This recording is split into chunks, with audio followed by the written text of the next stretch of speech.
May almost po. There's an important thing that I want to relay. Sorry, pwede po lumapit siya. One minute suspension. Oh, MJ mga kababayan! Nataranta itong si Bindalo Tulpog sa pagsilip ni Senator Robin Padilla. Tingnan niyo ang ginawa ni Bindalo Tulpog mga kababayan. Ano ho? Ayan po, nang sumilip si Senator Robin Padilla, ang sabi ni Tulpo, maririnig sa background, 1 minute suspension. Aba, talaga naman mga kababayan, nataranta po itong si Bindalo Tulpog mga kababayan. Hindi na po ako papayag na maghihiring-hiringan kayo dyan. At I will have you arrested. I promise. Kahit na senador ka, kahit na sinasabi mong matanda ka na ilang Moment of truth. Ang issue ngayon katotohanan. Democracy is also an issue, but the issue is truth. Do you want a Senate that will cover up the truth? So pinipilit ni Senator Erwin. hindi na Ayan po mga kababayan, ang Senado po ngayon ay cover up ng katotohanan. Yan po ang ginawa nito pong Peking Blue Ribbon Chairman na ito pong si Erwin Tulpog mga kababayan, na kayabang-yabang lang. Ang sabi niya, kikwilyuhan niya daw, ano ho? Subukan mong pahiring-hiring dyan. Sinilip lang siya ng Senator Robin Padilla mga kababayan. Maririnig nyo po sa background, pakinggan nyo ng maigi ha. Pakinggan nyo maigi. Pwede po lumapit siya. 1 minute suspension. O, diba? 1 minute suspension. Sinilip lang siya ni Senator Robin, wag nag 1 minute suspension na. Alam niyo ba kung ano yung tsura niya? Ito po yun, no? Nasaan na? Ito yun, no? Nataranta mga kababayan ng sinugod ng 18 Marines. Hindi pala 18 Marines mga kababayan. Sabihin na lang natin, 18 Brave. Oh, yun na lang. 18 dating mga sundalo. Oh, wag na natin tawagin tawag dito Marines. Ayaw nila patawag eh. Si Tulpog nga ang tawag, kargador daw. Bugok talaga ito si Tulpog na to. Ikaw naman Tulpog, vlogger ka lang. Hindi ka naman senador eh. Kasi ang senador hindi kaya makaasta, di ba? Ang senador matino. Di ba? Ang senador magkano ang tip, mga kababayan? Alam niyo ba yung tip kung magkano? Si pangalan nung una nitong asawa, si Aling Jolie, mga kababayan, di ba? Nagtitrending na uli ang video ni Aling Jolie, mga kababayan. Oo, yung nagtatawag ngayon sa mga dating sundalo, 18 brave soldier na lang ang tawag natin, mas maganda pa, no? Ayaw naman nilang tawagin si Marines, o dinidiscredit ng Marines.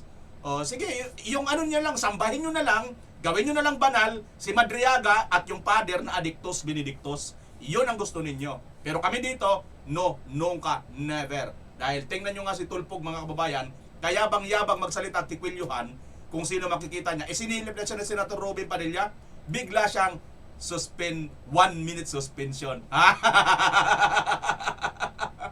Yan po ang ating pag-uusapan ngayon mga kababayan sa araw na ito.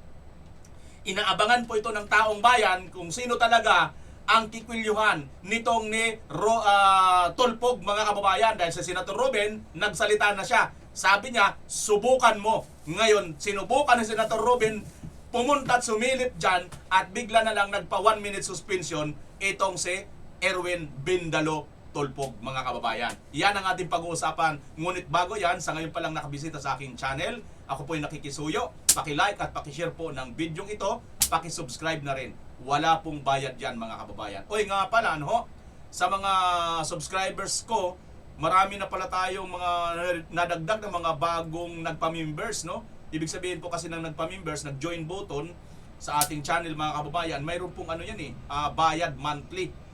Nagbabayad po sila ng monthly, kaya maraming salamat po sa mga nagpa-member, nag-join dito sa ating channel. Thank you talaga sa inyo mga sir at mga ma'am ha, dahil po sa walang sawa ninyong suporta. At dahil po dyan, nakakaipon po ako ng pambayad ng kuryente, pambili ng mga gamit, di ba, sa pagbablog. At ito na siyempre yung ating internet din. Lahat po mga kababayan, marami po tayong binabayaran. Di naman po tayo rito makakapag live ng ganun-ganun lang, di ba? Kailangan natin ng mga kagamitan. So isa po itong mga members, mga kababayan, sa nagbibigay po ng nagko-contribute po ng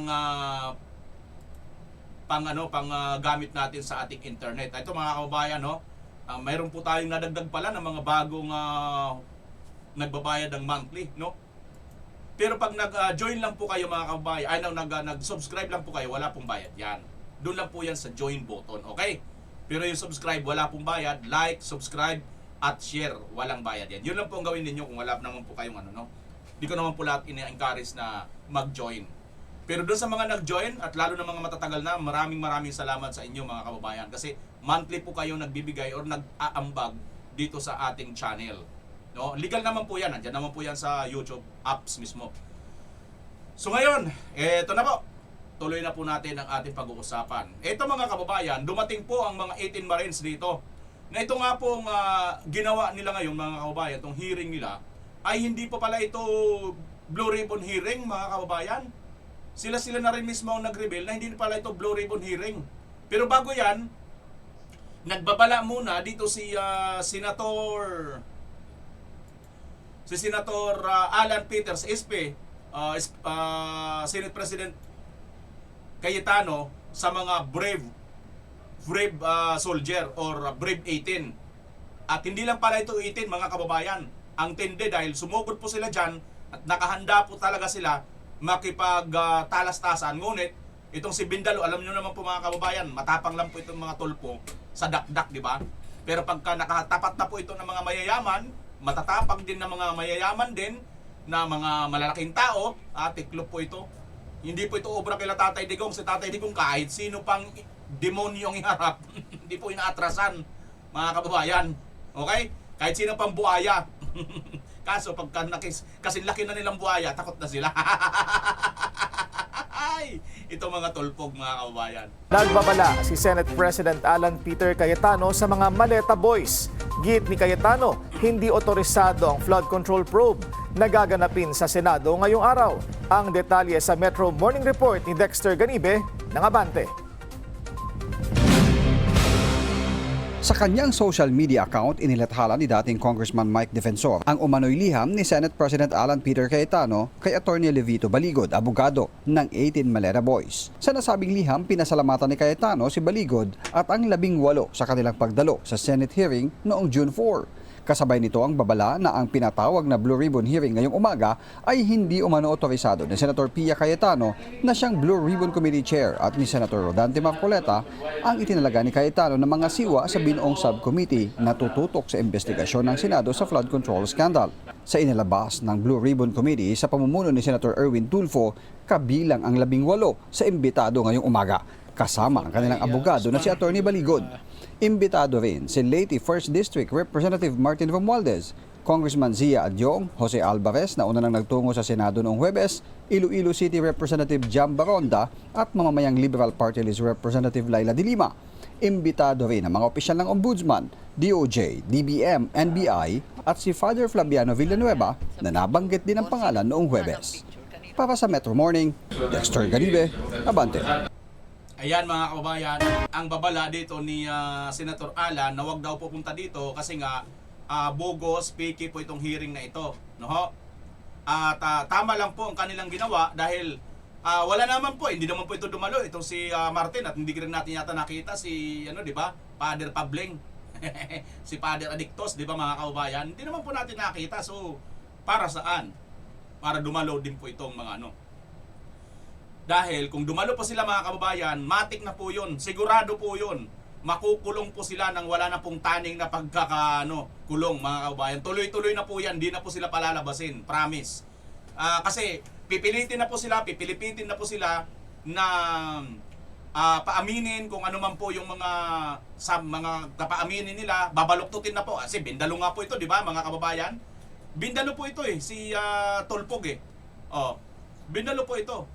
Panoorin natin mga kababayan, itong ginawa nilang Blue Ribbon hearing kuno. Sila rin mismo ang umaamin na hindi pala ito Blue Ribbon hearing. Panoorin natin mga kababayan. Sila po ay bisita ni Senator Robin Padilla. Mr. President, Mr. Chairman, just Narinig pala niya mga kababayan, kaya pala kanina nang sinilip siya ni Senator Robin, bigla na lang nagpa 1 minute suspension, no? Papakinggan natin uli kasi ang ganda nito mga kababayan Yung tagpo na ito, So, umpisa natin dito, yung papasok si Senator Robin niya sa loob. Ito po yung pamunta niya sa plenaryo, yung dinagdadausan po ng hearing. So, sinilip lang siya ni Senator Robin, mukhang nangatog yata, no? Nangatog yata itong si Tulfog. Ayan, nakapasok na mga kababayan. Ayan na po yung yung hearing. Ayan na po yung hearing ni Cayetano. Ni Tulfog. Ayan sisilip si Senator Robin ayan sinilip siya. Pagkatapos sumilip ni Senator Robin, 1 minute suspension. Ayan mga kababayan sabi ni Senator Robin, asan ka na? Di ba sinabi mo, kikwilyuhan mo kami? Nasaan na yung kikwilyo? Alam niyo mga kababayan, nakakumupladyo, nakapang sundalo po ang pantalon ni Senator Robin. Hindi ko alam kung si Senator Robin isa rin po siya sa army or reserve din siya ng ating bansa, no? Ganun siguro, 'di ba, pagka senador ka o kung ano man. Katulad kay Vice President, 'di ba, army reserve din. Colonel yata si Vice President Sara, 'di ba? So ayan mga kababayan, no? Nagpa 1 minute suspension kagad itong si Tulfog, mga kababayan. Ito pa isang video.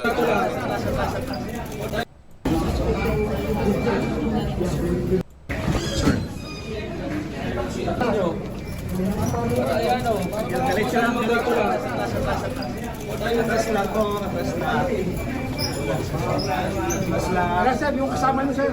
Kasama nyo, magbibigay break. Para sama-sama kayo, sir.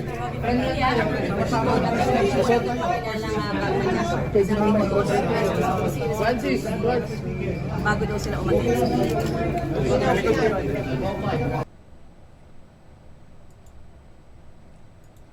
Bago daw sila umalis.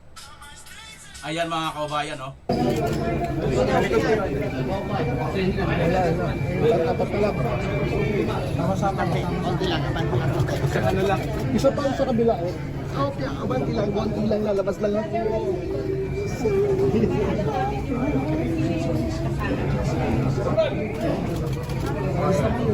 Okay ba, sir? Okay ba, sir?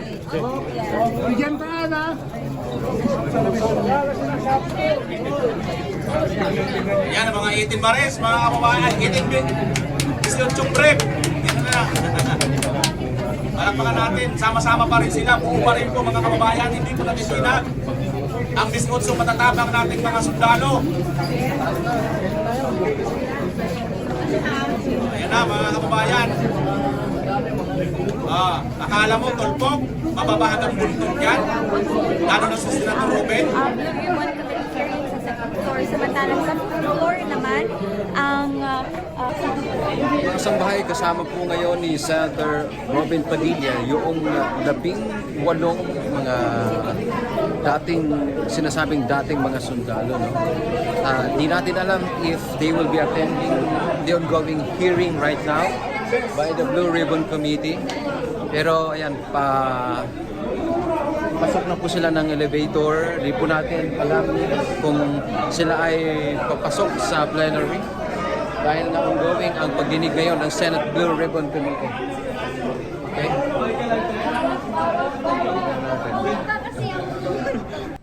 Ayan mga kababayan, so ito pong si Senator Robin Padilla ay talagang nagtungo po dito sa Senado kasama ang Brave 18. Brave 18 na lang po mga kababayan. So maliwanag yan hindi po takot.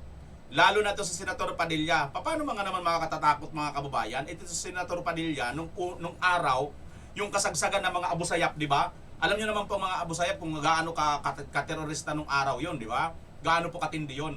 Si Senator Robin Padilla lang naman ang nakaharap diyan at nakapagligtas ng ibang mga kababayan natin mga Pilipino dahil sa kanyang ginawang kabayanihan. Di ba napanood naman yun sa GMA7?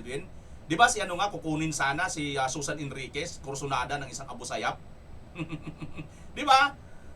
Kita nyo mga kababayan. So ito ngayon ang nangyayari. Ito lang si Senator Robin Padilla talagang totoong matapang. Kaya siguro itong tatapang-tapangan na si Tulfog, tiklop. Sinilip lang siya ni Senator Robin. Kumusta ka dyan bata? Sabi ka ni Tulfog mga kababayan, 1 minute suspension. Panoorin natin. just for the record, Ayan na, ito yung dati niya mga kababayan, pinagmumura niya ito, hindi makain ng aso. Ayan, kasama niya na ngayon mga kababayan. Teka, mukhang ito yata magandang pang thumbnails, oh. Na mukhang tamiming-tamiming ang tsura ni ni Tulpog dito, no? Parang biglang di ba?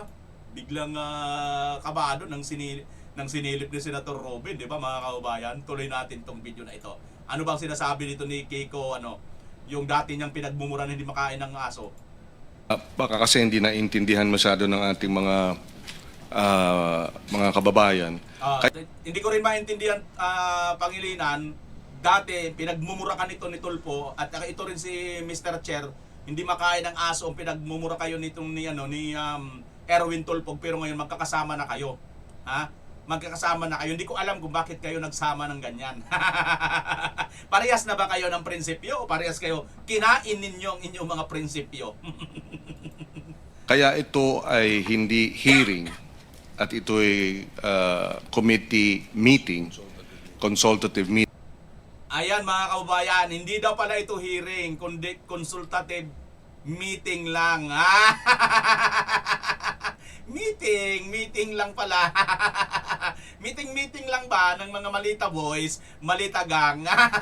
Yan naman pala mga kababayan. So huwag na natin masyado bigyan pa ng importansya. No ho?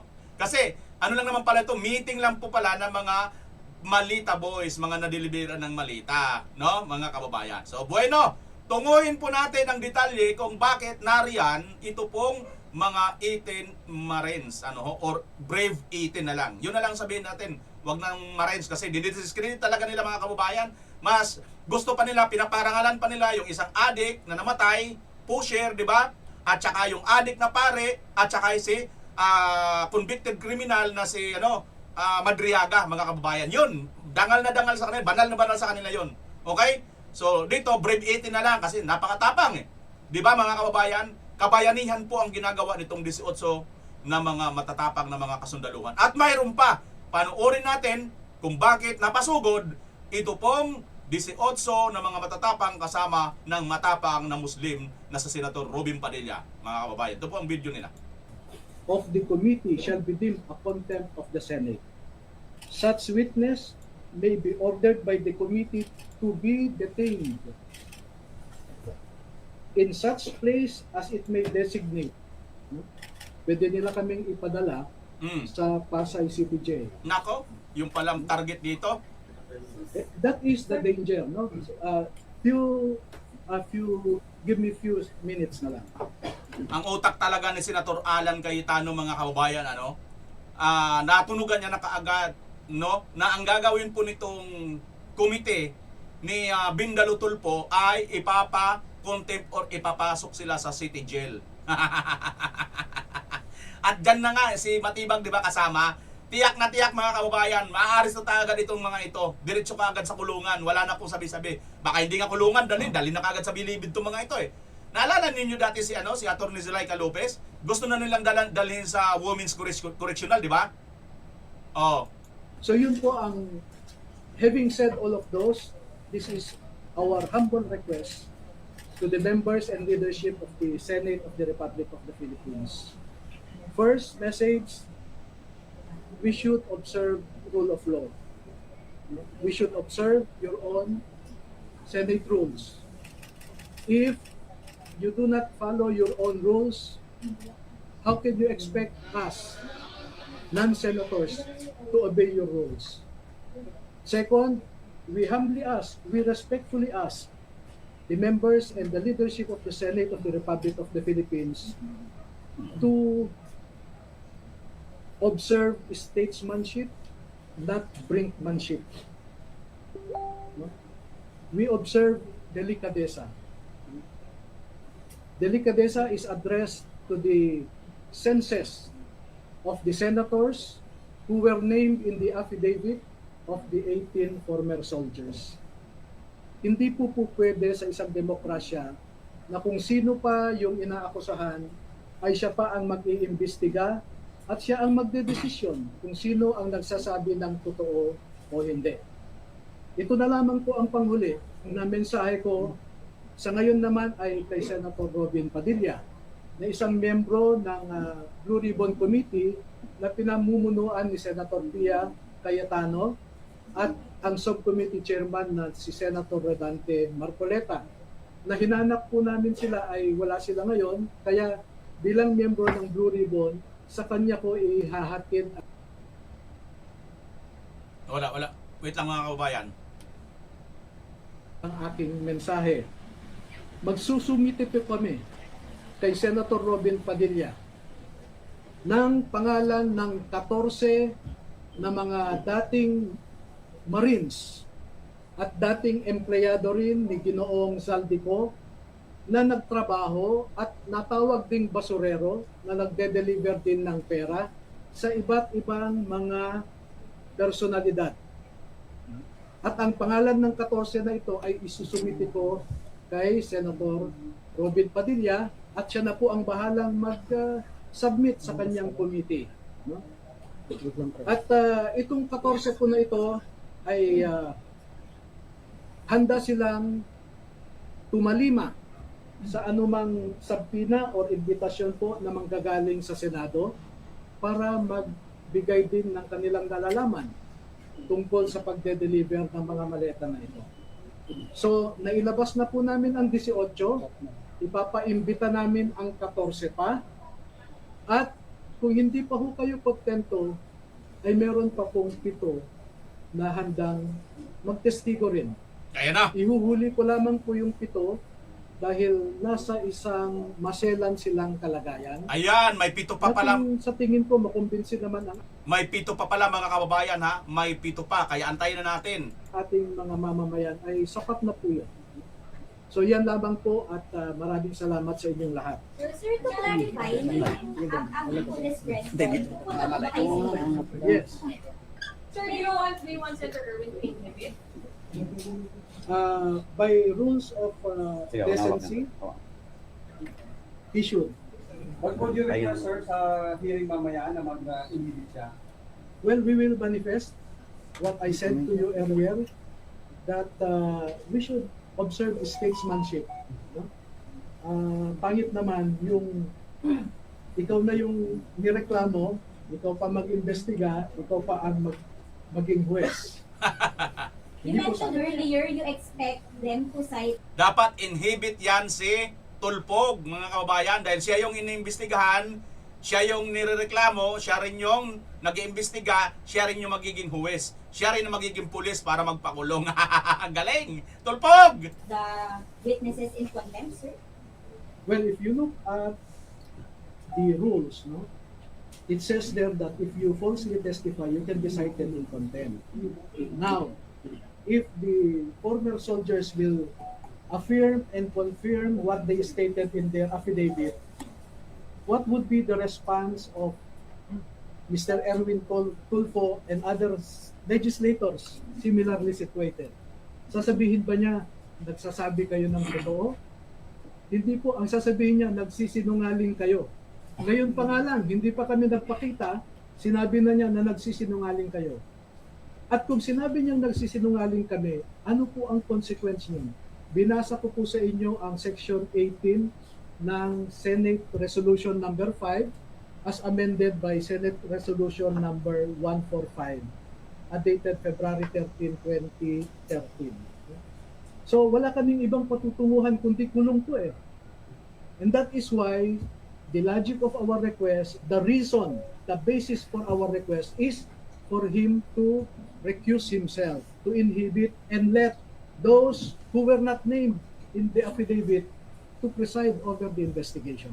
Pero he can participate, sir, si Senator Erwin. Yes, we Basta wag welcome. lang share. Yes. Senator And Robby, may sinabi mo kasi si Senator Erwin pinakatatanong po sa inyo kung sasamahan niyo po ang naniwala dito sa Kung ano ang nais ng aking mga bisita, yun ang mangyayari. Pero hindi ako uupo dun sa consultative meeting. And Yun sir, lang ako kayo sa po, tabi ninyo. dahil po, we will not oblige Senator Padilla to accompany us. We can go there on our own. I want to impress upon you, dear media members, that we are acting on our own. We are not upon the dictates of anyone.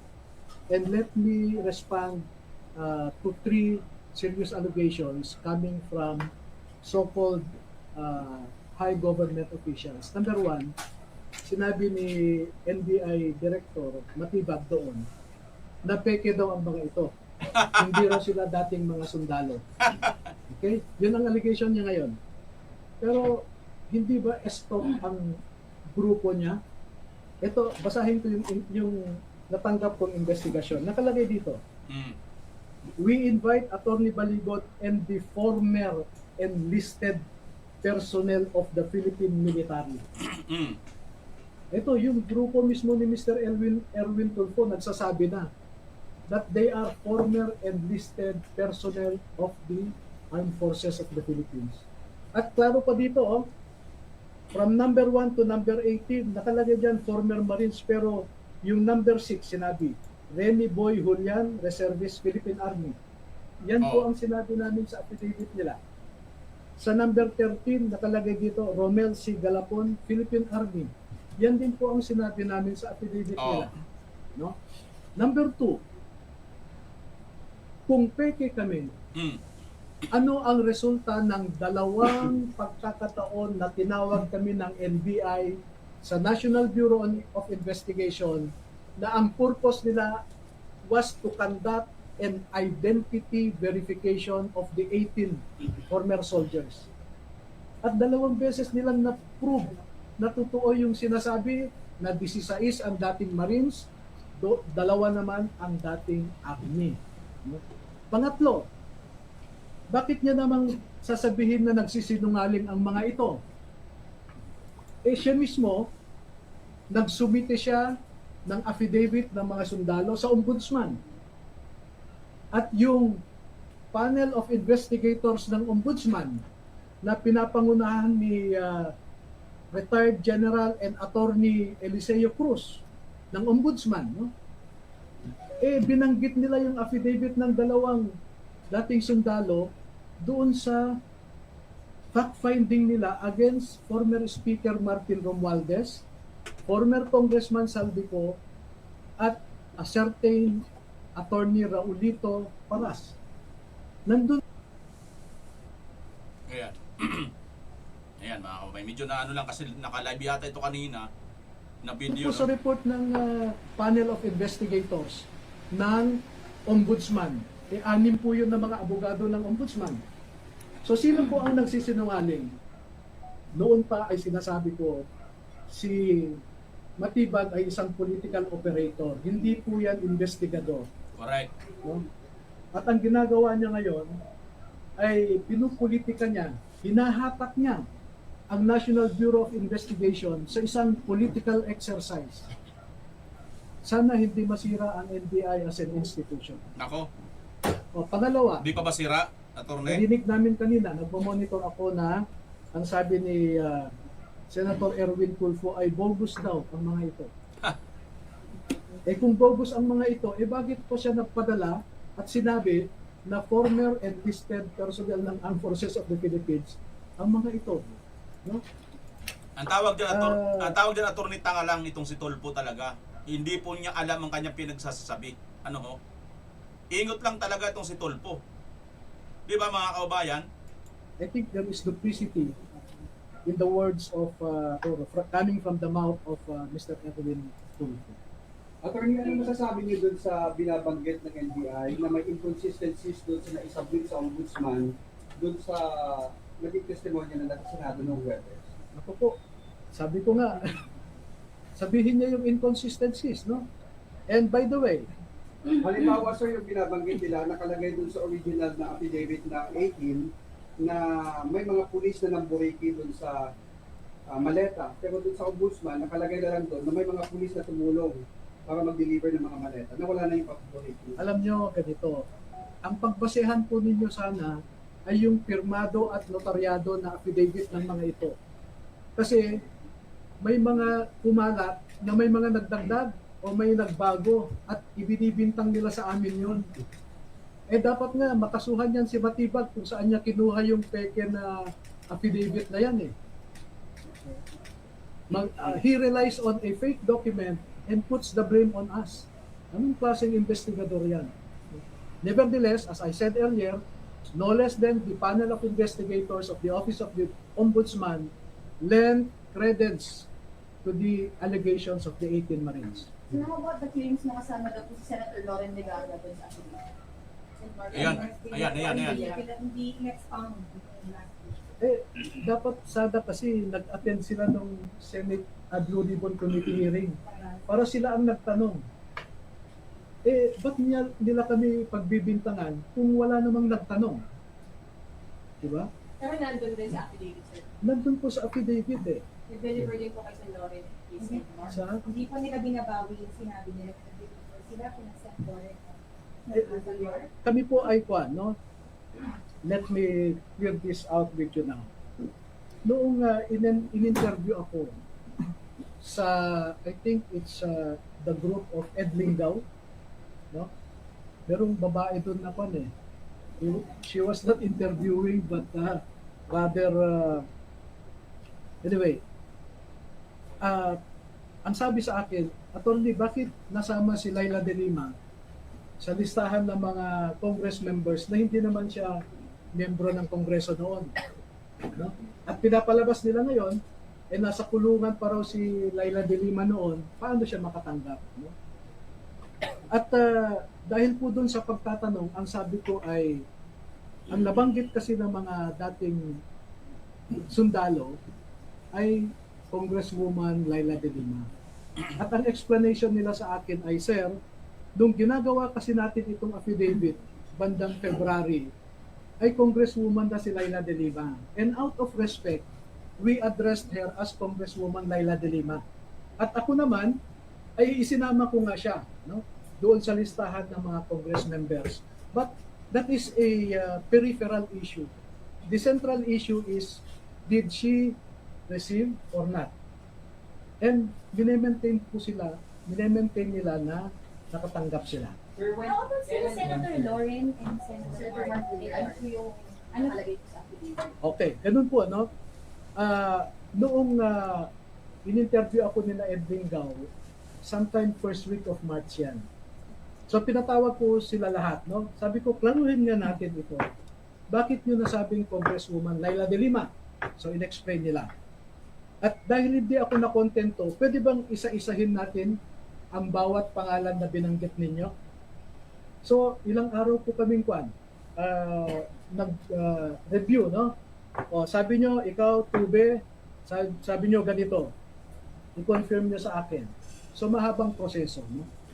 Meron pong, at ito, with all sincerity, we are man enough to admit a mistake and brave enough to correct it. Okay? Doon po kay Senator Villar, sabi nyo, no? Wala pong pinabago doon. As is po yan. No? Kay Senator Chis Escudero, kasi siya yung minority yata noon, no? Si Mark, si Senator Loren ang magkakasama sa majority. Magkakasama sila Tulfo noon, no? Tinanong po kay Chis Escudero. So, ang nangyari po ay, Sir, meron pa kaming hindi na ibigay sa iyo na picture eh. So, nagbigay sila ng mga pictures, no? Na doon mismo sa bahay ni Senator Chis, no? So, remember, this happened in March, yung pag-review namin. March, ano pong year? 2026, March. No? Majority pa yata si Senator Loren noon. Ano po, no? Pati si Mark Villar, etc. Ngayon, pagdating kay Senator, yun nga, Mark Villar, sabi ko, iklaro nyo yan. So, nag-recollect yung mga nagsasabi. At sir, ganito. So, confirm po, no? At pagdating naman kay, maraming proseso yan, pagdating kay Senator Loren, nag-usap sila, same process. So, merong si Orbilio at saka si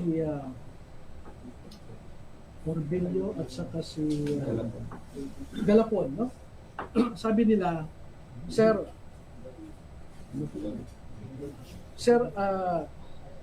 ito po yung recollection namin sa nangyari kay Senator Loren. Pagdating ng convoy namin doon, and this I distinctly remember, and as I said, I already rectified it. No? Pagdating namin doon, unang sasakyan, yung sasakyan ni Saldico, sabi nila, back up kami. Paghinto namin sa gate nung number 40 Cambridge Street, maalala pa namin yung gate ay gawa ng kahoy, sabi nila gawa ng kahoy. Pag hinto ng sasakyan ni Saldico sa tapat ng gate, pagbaba niya sa sasakyan ay nagbukas yung gate. Pumasok kaagad si Saldico doon. Tapos nagsara din. So sabi, sir, maalala namin, walang ibang nakapasok sa amin. Maski si Mark Tiksay, hindi siya nakapasok kasi naisara ulit ang gate. Pero maalala namin, sir, na si Mark Tiksay, inutusan kami na magbaba ng 2 maleta. No? Pagbaba namin, pagbaba ng 2 maleta galing sa backup, ay ibinigay nila kay Mark Tiksay. And then maya-maya lamang, sir, ay napansin namin lumabas na si Boss Saldi, sumakay na sa sasakyan at umalis na kami. So ang maalala namin, sir, with due respect, pasensya na, sabi, wala kaming nakitang maleta na nakapasok doon sa gate. Kasi nung ibinaba namin ay biglang lumabas din si Saldico. So sabi ko, sigurado kayo? Yes. Gumawa kayo ng statement na ganyan. No? So ang ginawa ko po noong March ay pinapirma ko po sila. At dahil hindi ko naman kilala o wala naman akong access kay Senator Loren, pinakiusapan ko si Mike Defensor. No? Sec Mike, ako, may access ka ba kay Senator Loren? Bakit? Sabi niya, ganito yung sinasabi ng 2 sundalo. Ibinigay ko po sa kanya yung sinabi ng 2 sundalo. Sabi ko, inaamin nila pagkakamali nila. Kung gusto ni Senator Loren na kasuhan yung 2, ibinibigay ko ang ebidensya. Pwede niyang kasuhan ng perjury yung 2 kung gusto niya. Pero as I said, we are man enough to admit a mistake and brave enough to rectify it. Okay? Second po, na gusto kong i-emphasize sa inyo, yung napangalanan sa affidavit na yan. So malinaw po, clear dito si Senator Loren Legarda, mga kababayan, ha, ayon dito kay Attorney Baligod at sa mga dating sundalo, hindi po, wala daw po silang nakitang malita. Ayos, mga kababayan. So yung 12, hindi na po siguro itong mababawasan, wala na po siguro ditong maghuhudas pa. No, yung isa naman kasi talagang hindi huhudas idol niya, sinasamba niya ng Marcos Sr. Siyempre itong anak, kailangan niya na rin sambahin, di ba? Gaya ng sabi namin sa affidavit, yon lamang ang naaalala nila noong ginawa yung affidavit na yan. In fact, marami pa pong iba Ang sabi nga sa akin, sir, pwede mo ba kaming isama sa Senado at saka sa House of Representatives para kung mag-session sila, ay mamukhaan namin kung sino yung mga nakita namin na hindi namin maalala yung mukha o ang pangalan. Bakit?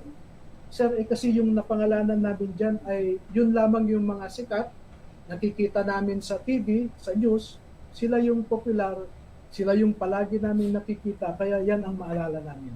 At yan po, nandun sa affidavit nila. Sinabi po nila yan. For clarification, so nagpunta po sila sa bahay ni Senator Loren, pumasok si Saldi, pero walang maleta ang ipinasok. Yun nga po ang recollection nila after, no? March. Oo, na, sir, naalala namin, pag hinto ng sasakyan, bumaba si Boss Saldi, bumukas na rin yung gate. Supposedly bahay po ni Senator Loren. Oo, yun ang... Hindi po nila nakita si Senator Loren. Hindi po. Kasi po ang style nila yan, may everyday po may detail yan Kung ano yung assignment nila, kung ano yung lakad, no? So, pwede ko nga ipakita sa inyo na sa oras na ito, pupunta si Saldico dito. So, may schedule sila. Bakit po ngayon lang nagkakaroon ng correction? Bakit ngayon lang po? Ay, hindi. March po yun. March pa. After nung interview, Pinakorek. after nung interview kay Ed Lingaw. Pero hindi pa nababago sir yung affidavit ninyo sa ombudsman kasi nandun pa rin hindi pa namin, Senator Loren Legarda. yes, totoo po yan. Hindi namin. Kaya ang sabi ko nga,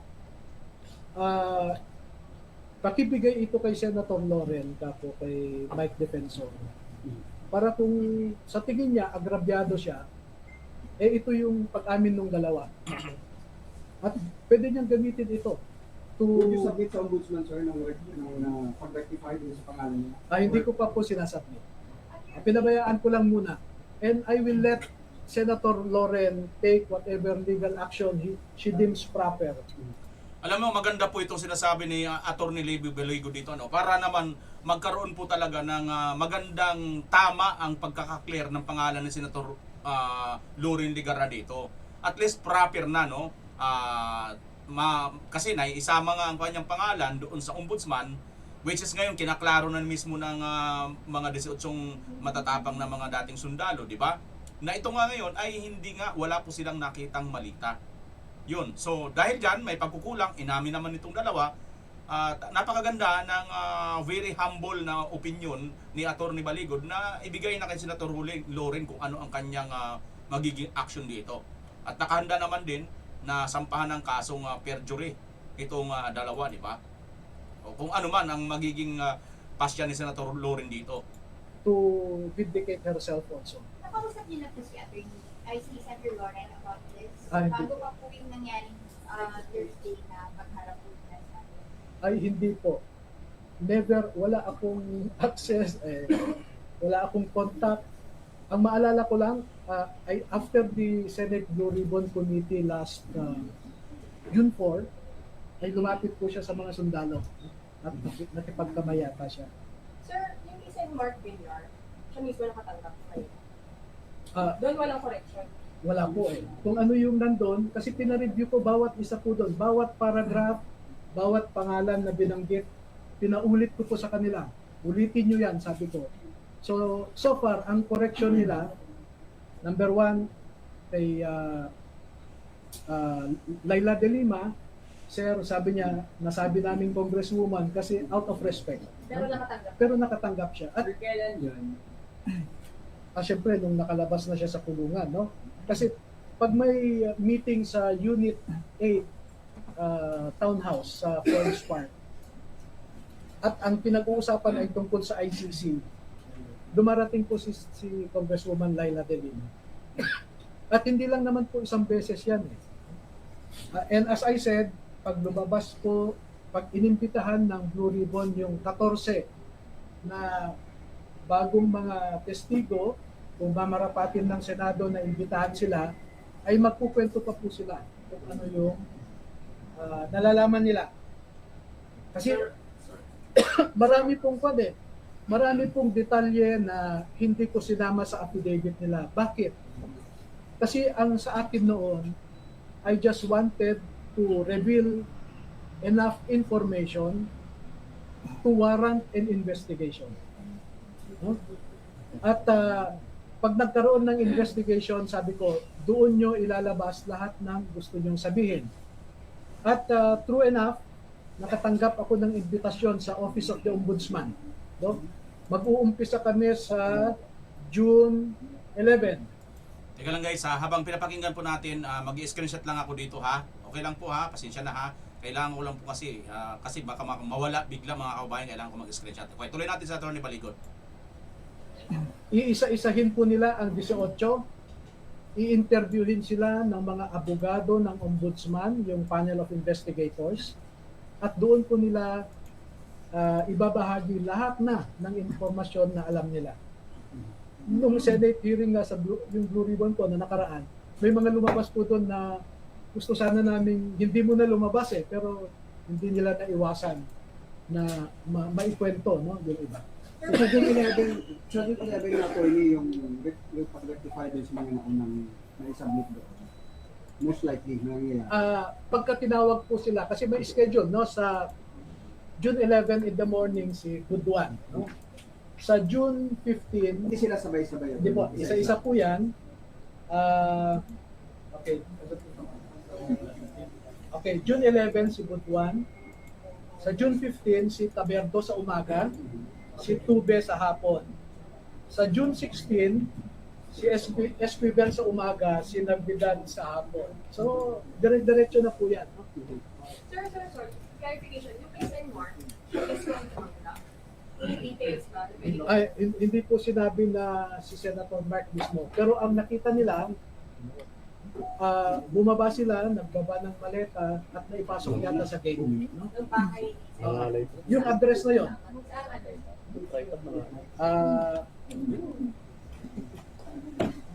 Do you have time to wait for my answer? Ano lang, Nakita ba nila na tumakat na maleta si Senator Mark?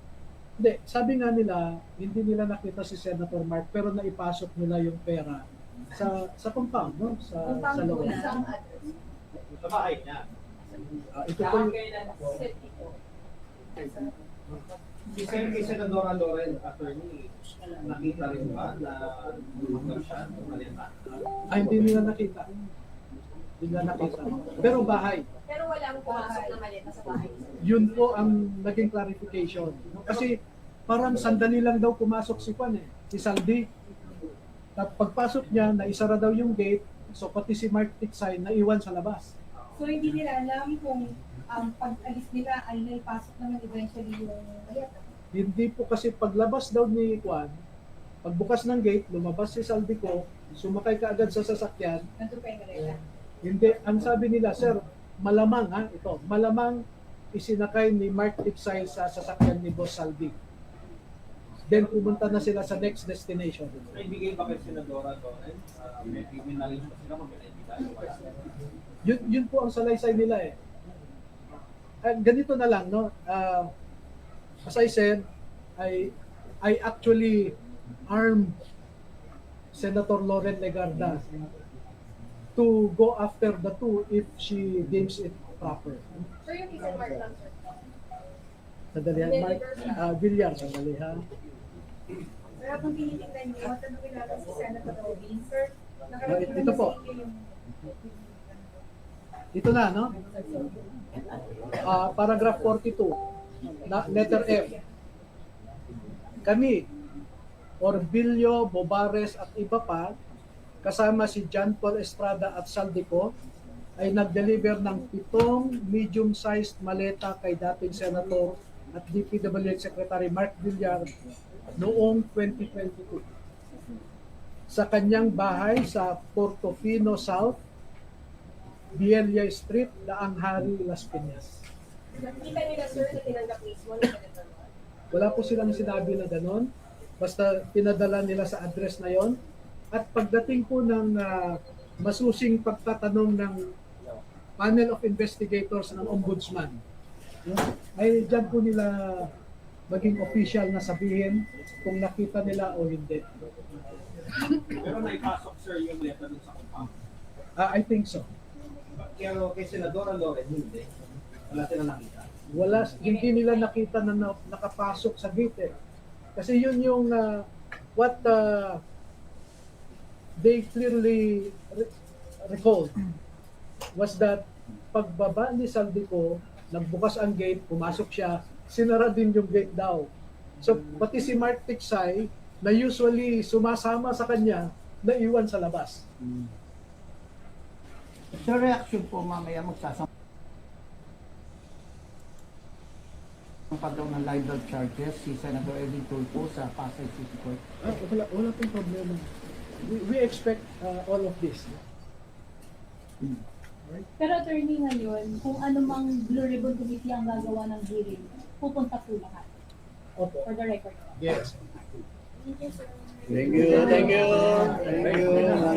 Ayan mga kababayan, itong nagawang paglilinaw dito ni Attorney Levito Baligod. Naku po, kasama pala itong si Senador Mark Villar.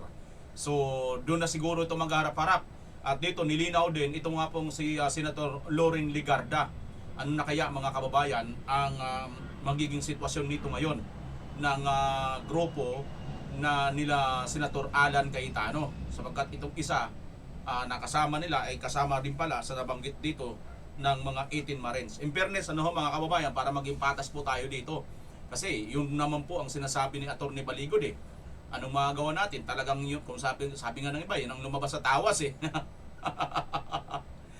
Pero ano pa man mga kababayan, ang 18 mga matatapang na mga dating sundalo ay mayroon pong katotohanan ng kanilang sinasabi. Sapagkat hindi po sila magsasalita ng ganito nang waliwala lang. Grabe naman, sasayangin mo yung buhay mo, pamilya mo, itataya mo. Napakadelikado po ng kanilang ginagawa ngayon dito. Ganun pa man mga kababayan, antayin po natin kung ano po ang magiging resulta o kinalabasan po ng magiging pagsisiwalat pa. Mayroon pa daw po mga 7 at mayroon pang iba na mga dati rin pong mga kasundaluhan at dating mga bodyguards ni Zaldico na mga kasama rin sa mga nag-deliver ng malita. At siguro, masasagot ito sa tamang forum, sa tamang pagkakataon.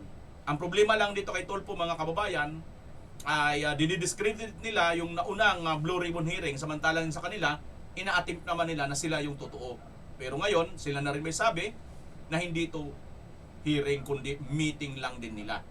So ayan mga kababayan, nilatag na po natin lahat ang mga impormasyon. Tayo na po, kayo na pong taong bayan ang bahalang humusga kung sino ba talaga ang nasa panig ng mga magnanakaw, ng mga malita, at sino ba talaga ang nagnakaw ng pera ng bayan. Ayan, so comment nyo na lang dyan sa baba kung anong inyong masasabi, anong inyong opinion dito sa ating mga napanood. Samantala mga kababayan, punta na muna tayo dito sa ating mga magpapa-shoutout, no? Ito. Punta natin ito mga pa-shoutout.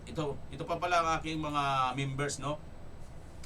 Bagong members, no? Si Henry Cornijos, thank you for this ago pala, hindi ko ito napasalamatan. Al Montoya pala, ayan, no? 9 days ago. Tsaka si Primitivo Kaplaza, di ba? Or Vic, hindi. Primitivo Rica Plaza pala. Ayan, no, mga kababayan. So BMR supporters siya, oh. Mas mataas ang bayad nito, eh. BMR supporters yung ganito. So ayan po mga kababayan, mayroon po tayong ganito po karami. 14 na po sila. Dati po kasi mahigit po 100 eh.